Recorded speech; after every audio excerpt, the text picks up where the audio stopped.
का बड़ा कारनामा। सेना के लिए बनाई अभेद बुलेट प्रूफ जैकेट। अमेरिका की बुलेट प्रूफ जैकेट से भी बेहतर है ये जैकेट। ये bullet proof jacket made in India है। आधुनिक तकनीक से तैयार ये जैकेट दुनिया की सबसे मजबूत बुलेट प्रूफ जैकेट बन गई है, क्योंकि इसने अमेरिका को भी कई मायनों में पीछे छोड़ दिया है, जिसे दिल्ली आईआईटी के प्रोफेसर नरेश भटनागर ने 15 सालों की कड़ी मेहनत के बाद तैयार किया। इस जैकेट का नाम ABHED यानी advanced ballistics for high energy defeat. India की जो इंटरनेशनल अचीवमेंट्स हैं उसके कंटेक्स्ट में रख के देखना चाहती हैं तो फिर आप यूं समझ लें कि ये बड़ी रिमार्केबल, बल्कि बहुत हवालों से माइंड ब्लोइंग किस्म की डेवलपमेंट भी आप कह सकते हैं। भारतीय सेना के जवानों को हल्की बुलेट प्रूफ जैकेट की जरूरत थी। बुलेट प्रूफ जैकेट कई बार अपने वजन की वजह से सैनिकों के लिए मुसीबत बन जाती हैं।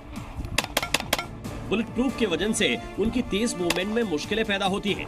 इस बुलेट प्रूफ जैकेट को वजन के लिहाज से भी बेहद कारगर बनाया गया है। अभी दुनिया भर में जिन बुलेट प्रूफ जैकेट का इस्तेमाल किया जा रहा है, इस जैकेट का वजन उनसे 2.5 किलो कम है। नो डाउट ये बहुत बड़ी अचीवमेंट है। हाँ। बहुत बड़ी अचीवमेंट है, लेकिन इंडिया के लिए ये नई बात नहीं है। इंडिया के लिए रूटीन की बात है। हम हर रोज सुनते हैं, हर दूसरे दिन सुनते हैं कि इंडिया में जो है टेस्ट हुआ है, टेक्नोलॉजी के ऊपर काम हुआ है, कोई ना कोई अचीवमेंट हुई है। हम हर रोज सुनते हैं, ठीक है। अगर तो आप कंपैरिजन की बात करने लगे नहीं, बिल्कुल ना कीजिएगा, बिल्कुल नहीं बनता। अच्छा, कंपैरिजन नहीं बनता। हाँ, यहाँ पे सीखना बनता है। ठीक। ये बुलेट प्रूफ जैकेट वैसे तो वजन में हल्की है, लेकिन बेहद खास स्टील से बनी है। इसकी मजबूती का अंदाजा इसी से लगाइए कि कई राउंड की टेस्ट फायरिंग में ये टिकी रही। इस दौरान sniper rifle, assault rifle, pistol और विस्फोटक के साथ किए गए टेस्ट पर ये खरी उतर गई। ये बुलेट प्रूफ जैकेट एक बार में 6 स्नाइपर शॉट झेलने की क्षमता रखती है। मतलब अगर कोई स्नाइपर गन से इस बुलेट प्रूफ जैकेट पर गोलियां चलाए तो 6 बुलेट तक इस जैकेट को कोई नुकसान नहीं होगा, और न ही इसे पहनने वाले सैनिक को। फिलहाल दुनिया की कोई भी सेना जिन बुलेट प्रूफ जैकेट का इस्तेमाल करती है, वो सिर्फ 3 स्नाइपर शॉट्स झेलने की क्षमता रखती है, फिर चाहे वो US आर्मी की बुलेट प्रूफ जैकेट हो या फिर चीन की। हो क्या रहा है? हो ये रहा है जनाब कि इंडिया हमें मौका नहीं दे रहा कि हम किसी दूसरे टॉपिक पर भी बात करें इंडिया के अलावा।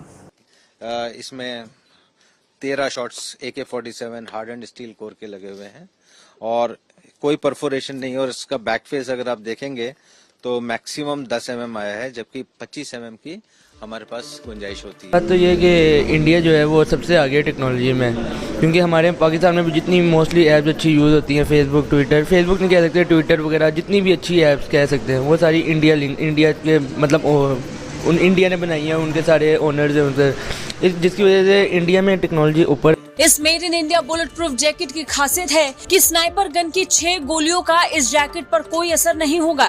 इस बुलेट प्रूफ जैकेट को BS5 मानक के आधार पर बनाया गया है, लेकिन जब इसका परीक्षण किया गया तब ये जैकेट BS6 के मानकों पर खरी उतरी।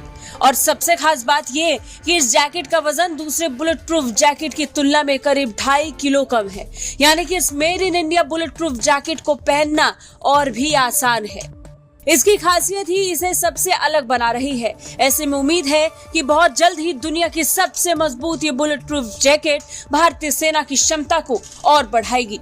और आप जानते हैं कि पूरी दुनिया को इस वक्त टेक्नोलॉजी पहुंचाने के लिए जो है वो इंडिया की तरफ से ही, यानी एजुकेशन की हम बात करें, वो इंडिया का एक बड़ा नाम बन चुका है। अगर वो बुरे में ज्यादा है आगे, तो फिर वो अच्छे में भी है। इंडिया जो है टेक्नोलॉजी का बाप बन चुका है, तो कोई मसला नहीं है। जो चीज़ जिसकी अच्छी है वो अप्रिशिएट करने का हमारा हक है। क्यों इंडिया जो है टेक्नोलॉजी का जो है बादशाह बन गया है और हम क्यों इतना पीछे हो गए हैं?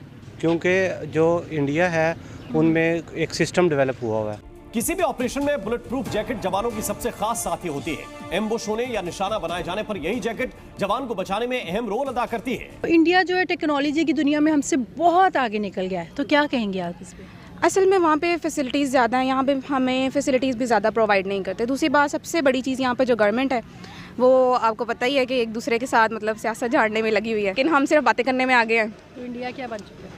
इंडिया तो काफ़ी आगे जा चुका है, नो डाउट। इसमें हमें कहना चाहिए जो अच्छा है, जो जिसकी जो चीज़ अच्छी है वो अच्छी है। अगर वो बुरे में ज़्यादा है आगे, तो फिर वो अच्छे में भी है। IIT दिल्ली ने दुनिया की सबसे हल्की बुलेट प्रूफ जैकेट बनाई है। इस जैकेट का नाम ABHED यानी advanced ballistics for high energy defeat. इतनी तेजी से डेवलपमेंट्स आ रही हैं इंडिया की हमारे सामने कि इंसान हैरान रह जाता है कि कोई दिन ऐसा नहीं जाता कि हमारे हमसाया मुल्क की तरफ से कोई बड़ी डेवलपमेंट, कोई बड़ी खबर, मतलब एक खबर नहीं, एक ही दिन के अंदर कई कई खबरें ऐसी आती हैं कि जिस पे बात करना बहुत ज़रूरी होता है। इसकी वजह यह है कि उन खबरों का इम्पैक्ट जो है वो इस रीजन पर भी पड़ता है, यानी पूरी दुनिया से ही जुड़ी हुई वो खबरें हैं। हमारा भी जो टॉप ग्रेजुएट है और जो टॉप समझे स्टूडेंट है वो किसी आईआईटी के स्टूडेंट से कम नहीं है। सर आपको पता है आईआईटी के कंपैरिजन में हमने आईटीयू ओपन किया था, आज वहाँ पे बकरा मंडी बन गई है, ईद पर वहाँ पे बकरे मिलते हैं। मिस बकरे ही मिलेंगे और वहाँ पे क्या आईयूटी में पढ़ाने वाले बंदे भी तो चाहिए ना। हमने बाहर से जो बंदे आते हैं वो ऑफ कोर्स एक बंदा का बाहर करियर बन गया, यहाँ पे क्यों हम लोग पैसे नहीं दे सकते इतने। आप देखें कि जो मर्सिडीज़ के अंदर वीपी ऑफ इंजीनियरिंग है डेमलर बेंज में, वो पाकिस्तानी है। माइक्रोसॉफ्ट के अंदर बहुत वीपीज़ हैं, वो पाकिस्तानी है। हमारे अपने स्टूडेंट जो हैं वो टेस्ला में जॉब कर रहे हैं। आपके अपने यूनिवर्सिटी जिधर से आप पढ़े हैं दुनिया की हर टॉप यूनिवर्सिटी में काम कर रहे हैं। हेल्थ में देखें, हेल्थ केयर में पाकिस्तानी डॉक्टर्स दुनिया के बेस्ट डॉक्टर्स हैं। आप यकीन करें कि अगर एक आईआईटी कोई डेकेड पहले यहाँ पर ओपन हो चुका होता तो हालात बहुत बदल चुके होते हमारे। मैं सही कह रही हूँ, काफ़ी जहन बदल चुके होते, हमें काफ़ी मत आ चुकी होती। मत कहते हैं समझ को, हैं, यानी जो हमारी पढ़ाई से कुछ मत मिलती है ना, यानी जो समझ बूझ मिलती है, तो और फिर टेक्नोलॉजी में उसके हवाले से कुछ थोड़ा सा हम आगे जा चुके होते। लेकिन ये तो हुआ नहीं, यानी 10 साल की मैं बात कर रही हूँ, डेकेड की, ये तो नेक्स्ट डेकेड में भी मुझे लगता है कि जो हमारी पॉलिसीज़ हैं उसमें नज़र नहीं आ रहा। ये इंडिया का जो एजुकेशन सिस्टम है वो अब प्रमोट और ज़्यादा होने जा रहा है। इंडिया का इन्फ्लुएंस, एजुकेशन का सिस्टम का जो इन्फ्लुएंस है या आईटी का जो सिस्टम का इन्फ्लुएंस है वो मज़ीद बढ़ता हुआ नज़र आ रहा है।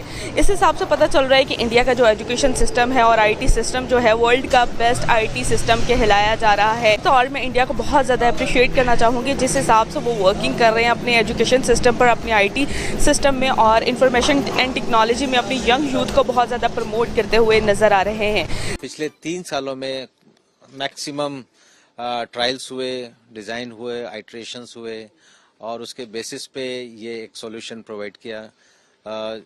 शुरू में प्रोजेक्ट था कि BIS लेवल 5 तक का ही, फिर बना कि नहीं BIS लेवल 6 भी जाना है। तो पिछले 1-1.5 साल से हम केवल BIS लेवल 6 जो कि स्नाइपर को रोक सके उसका रिक्वायरमेंट आया था, तो उसको हमने पूरा किया है। हर दूसरे दिन हम सुनते हैं, दुनिया में खबर चलती है कि इंडिया जो है उसमें टेस्ट हो रहे हैं और पाकिस्तान में प्रोटेस्ट हो रहे हैं। अच्छा, हर दूसरे चौथे दिन पाकिस्तान में प्रोटेस्ट, यही सूरत हाल है। इंडिया में हो रहे हैं, तो टेक्नोलॉजी पे काम हो रहा है और इधर प्रोटेस्ट हो रहे हैं। ठीक है, पूरी दुनिया में खबर चलती है इंडिया में प्रोटेस्ट हुआ है। ठीक है, उन्होंने ये अचीवमेंट किया है, उन्होंने न्यूक्लियर मिसाइल टेस्ट किया, उन्होंने ये किया, वो किया, और इधर प्रोटेस्ट होता है। पूरी दुनिया में खबर चलती है इस्लामाबाद में इतने लोग मारे गए हैं, बलूचिस्तान में इतने लोग मारे गए हैं। शर्म की बात है ये।